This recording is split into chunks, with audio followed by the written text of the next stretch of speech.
Al-Quran itu masih terjadi pada masa Abdul Malik bin Marwan.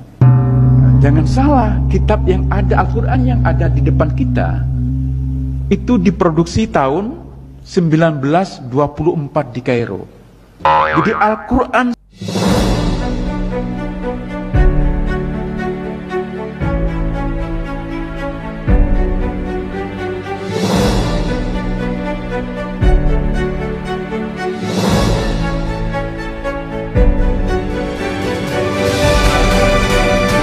Haleluya, haleluya, shalom alaikum bishim hamasyah, salam aki. Aku kabarkan Injil keselamatan. Bapak Ibu Resi Tuhan, ketemu lagi dengan saya, Evangelis Avraham Effendi Usman. Bagaimana kabar saudara semuanya? Tentu luar biasa. Yes, wow. Kita itu sangat istimewa.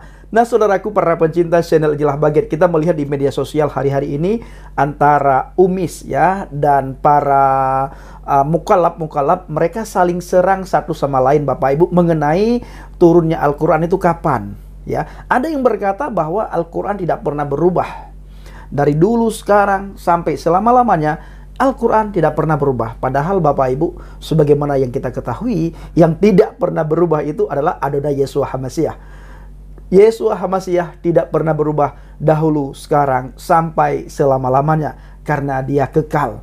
Alkitab membuktikan dunia ini boleh berlalu, langit boleh berlalu, semua boleh berlalu, tetapi firman Tuhan itu tetap. Firman yang nuzul menjadi manusia yang sempurna. Mana yang saudara percayakan? Firman yang nuzul menjadi manusia atau firman yang nuzul menjadi buku? Mari kita saksikan beberapa cuplikan video yang sangat membuat kita tergelitik Bapak Ibu ya. Kita melihat bagaimana mereka saling membantah satu sama lain mengenai kitab yang mereka imani. Langsung saja kita menyaksikan video berikut ini. Ini benar-benar sangat menggemparkan Bapak Ibu ya. Saya katakan ayat ini tidak ada hubungannya dengan Muhammad. Biarin aja, urusan lu lebih percaya pada Targum. Lu lebih percaya pada Yahudi. Silakan, kalau gua enggak. Gua percaya pada Al-Quran. Al-Quran bilang ada nama Ahmad. Dan aku ketemukan itu. 2000 tahun kemudian. Kalau dari sisi yang Ishak kita lihat ini, Israel, tidak ada yang memenuhi. Yang menurut kita lah ya. Ternyata dipenuhi oleh sebelahnya. Namanya siapa? Muhammad sallallahu alaihi wasallam. Sallallahu alaihi wasallam. Semakin panas. Karena beliau keturunan Yishma ya. Beliau memenuhi kriteria Mikher Beha Me'aheha dan beliau memiliki standar yang memenuhi standar. Untuk ayat 20 dan 21 Yishmael Beshum Elah. Demikian. Alhamdulillah. Biarin aja, urusan lu lebih percaya pada Targum. Lu lebih percaya pada Yahudi. Silakan, kalau gua enggak. Gua percaya pada Al-Quran. Al-Quran bilang ada nama Ahmad. Dan aku ketemukan itu. Ya, jangan biarin. Yang punya hak untuk mentafsirkan Bereshit atau Torah adalah para rabai, orang Yahudi. So if we analyze, Prophet Muhammad, peace be upon him, is like Prophet Moses, peace be upon him. And Prophet Jesus, peace be upon him, is unlike Prophet Moses, peace be upon him. Furthermore, we know that Prophet Muhammad and Prophet Moses, peace be upon them, both of them, they were married and they had children. But according to the Bible, Jesus Christ, peace be upon him, he was not married and he had no children. So Muhammad, peace be upon him, is like Moses, peace be upon him, and Jesus, peace be upon him, is unlike Moses, peace be upon him. So Prophet Muhammad sallallahu alaihi wasallam has been prophesied in the Old Testament, in the book of Deuteronomy, chapter number 18, verse number 18. And further it's mentioned in the book of Deuteronomy, chapter number 18, verse number 19, that anyone who does not hearken to his words, I will require of him. Some translations say, I will take revenge. That means anyone who does not follow this messenger to come, Almighty God will take revenge from these people. Pada hari ini yang mau saya bahas adalah mengenai di kalangan non-Kristen ayat ini sering dipahami bukan untuk Yesus, tetapi untuk kehadiran Nabi yang lain, yaitu umat agama lain. Dalam hal ini adalah Islam. Katanya beberapa tafsiran Muslim itu adalah untuk Nabi Muhammad. Tanpa mengurangi penghormatan saya terhadap sohib-sohib Muslim saya, sahabat-sahabat Islam saya saya katakan ayat ini tidak ada hubungannya dengan Muhammad.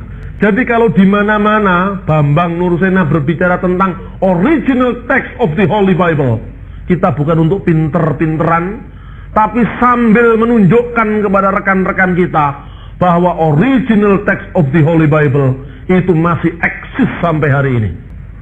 Karena itu kita tunjukkan teks aslinya. Sebab teman-teman Muslim itu setiap kali membaca teks Quran mesti tahu teks aslinya. Contohnya, kalau Jainuddin MZ berdoa, bukan berkhutbah, seperti yang dikisahkan dalam kitab suci Al-Quranul Karim, yang berbunyi, Bismillahirrahmanirrahim, Ya ayyuhalladzina ammanu, Hu anfusakum wa ahlikum nar. Yang artinya, selalu gitu kan? Karena itu kita tunjukkan teks aslinya. Ayat ini aslinya berbunyi dalam bahasa Ibrani, Nebi Achim Lachem Micheret Achikem. Nebi Achim Lachem, seorang nabi di tengah-tengahmu, Micheret Achikem, di antara Achihem, di antara saudara-saudara kalian semua. Jadi konteksnya adalah Nebi Achim Lachem, seorang nabi di tengah-tengah Bani Israel, di antara saudara-saudaramu, Micheret Achikem. Saudara-saudaramu itu siapa? Harus dikembalikan pada ayat 8, ayat 1 pasal yang sama. Imam-imam orang Lewi, seluruh suku Lewi. Ini ditujukan di tengah-tengah Bani Israel, di antara saudara-saudara Lewi. Nah, Israel itu jumlahnya 12. Ada Isakar, ada Naftali, ada Zebulon, ada Yehuda, ada Lewi. Karena itu ayat ini menubuatkan bahwa seorang nabi lahir di tengah-tengah Bani Israel dan bukan di luar Israel. Di tengah saudaramu, di tengah saudara-saudara suku Israel yang jumlahnya 12 itu. Karena yang di konteks di sini adalah kaum Lewi, maka nabi ini harus lahir dari saudara Lewi. Musa itu lahir dari suku Lewi, Harun itu lahir dari suku Lewi. Setiap imam-imam sembahyang di perjanjian lama, di Bait Allah, di Baitul Maqdis, itu harus keturunan Harun. Dan ayat ini menubuatkan bahwa nabi yang akan datang itu adalah saudara kaum Lewi. Dan Yesus itu lahir dari suku Yehuda, suku yang melahirkan raja-raja Israel, suku yang melahirkan Raja Daud. Makanya Yesus disebut anak Daud. Makanya Yesus bergelar singa Yehuda. Ini maknanya ayat itu, saudara-saudara sekalian. Jadi kalau membaca Alkitab itu teksnya harus jelas.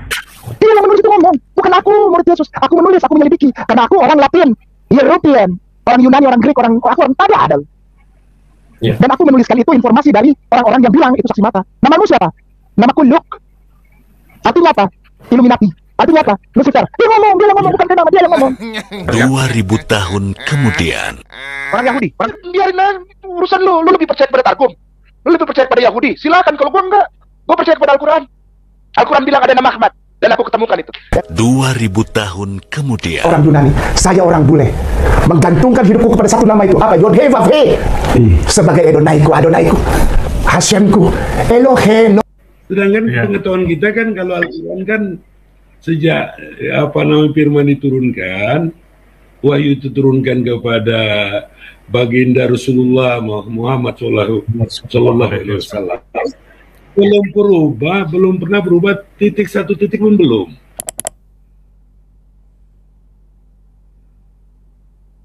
Proses editing Al-Quran itu masih terjadi pada masa Abdul Malik bin Marwan. Jangan salah, kitab yang ada, Al-Quran yang ada di depan kita itu diproduksi tahun 1924 di Kairo.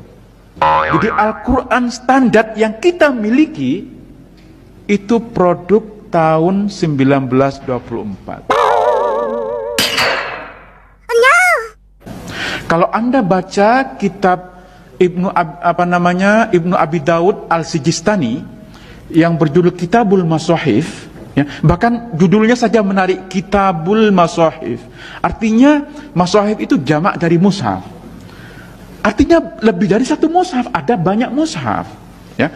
Nah, Al-Sijistani ini bercerita tentang inisiatif dari khalifah kelima dari Bani Umayyah, namanya Abdul Malik bin Marwan.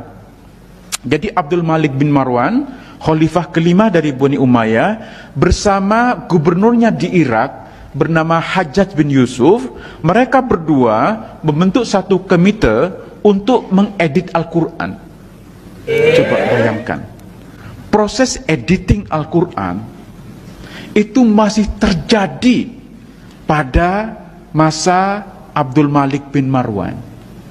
Proses editing Al-Quran itu masih terjadi pada masa Abdul Malik bin Marwan.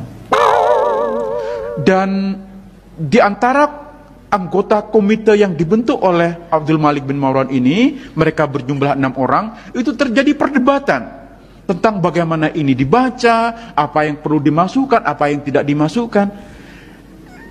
Ya memang, ya ini kitab suci kita, ya, masa iya Quran diedit gitu. Terus apa bahasa yang lebih sopan kira-kira?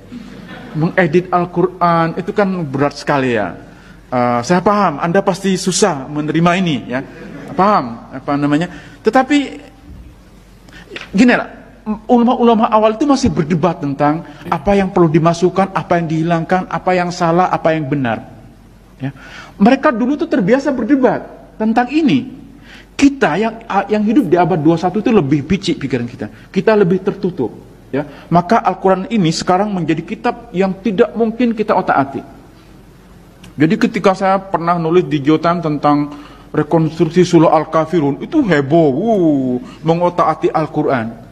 Padahal yang saya lakukan itu penelitian ilmiah. Itu berdasarkan teks-teks kuno Al-Quran yang sekarang ditemukan di berbagai belahan dunia. Betul. Jadi kitab Quran standar yang ada di mana-mana, termasuk yang di depan kita sekarang, itu adalah produk dari komite yang dibuat oleh Menteri Dalam Negeri di Mesir dan terbit pertama kali tahun 1924. Dan kenapa kemudian lahir menjadi kitab standar? Karena waktu itu, seperti halnya sekarang, Mesir itu menjadi kiblat orang-orang yang ingin mencari ilmu dari berbagai negara. Nah, para mahasiswa yang datang ke Mesir, itu umumnya membawa Qur'annya sendiri-sendiri. Ada yang membawa dari Yaman, ada yang membawa dari Turki, dari Jakarta, dari Indonesia, dan dalam banyak edisi ada perbedaan-perbedaan. Ya, kan terutama di Yaman, di Maroko, mereka membaca Quran dengan cara berbeda dengan kita. Itu harus kita tahu, ya. Dan kita juga tahu bahwa minimal ada 7 bacaan Quran yang dibenarkan. Jadi ketika Al-Quran versi tertentu dari yang diterbitkan oleh satu negara berbeda, bukan salah. Karena mereka menuliskan itu sesuai dengan bacaan yang mereka ikuti. Bacaan yang umumnya diikuti oleh kita di Indonesia itu bacaan Asim. Ya. Nah, di negara-negara lain mereka menggunakan bacaan yang berbeda. Nah, ini bagi pemerintah Mesir dikhawatirkan akan membingungkan ketika mahasiswa dari berbagai negara itu membawa Qur'annya dengan versi yang berbeda-beda. Maka kemudian dibentuklah satu komite untuk menyatukan versi Al-Quran. Setelah melalui berbagai perdebatan, karena banyak yang tidak setuju, termasuk juga untuk mencetak Al-Quran, karena khawatir bahannya najis katanya, apalagi mesinnya dibuat oleh orang kafir. Jadi banyak yang tidak setuju bahwa Al-Quran itu akan dicetak. Tetapi walaupun ada banyak penolakan, komite yang dibentuk oleh Kementerian Dalam Negeri di Mesir berhasil menerbitkan pertama kali tahun 1924. karena sokongan rial Saudi Arabia yang luar biasa, maka kemudian dengan sponsor uang Saudi, Al-Quran yang diterbitkan tahun 2024 itulah yang kemudian disebar ke seluruh dunia, termasuk yang kita miliki di Indonesia sekarang. Jadi Al-Quran standar yang kita miliki itu produk tahun 1924. Jadi Al-Quran standar yang kita miliki itu produk tahun 1924. Jadi Al-Quran standar yang kita miliki itu produk tahun 1924. Betul.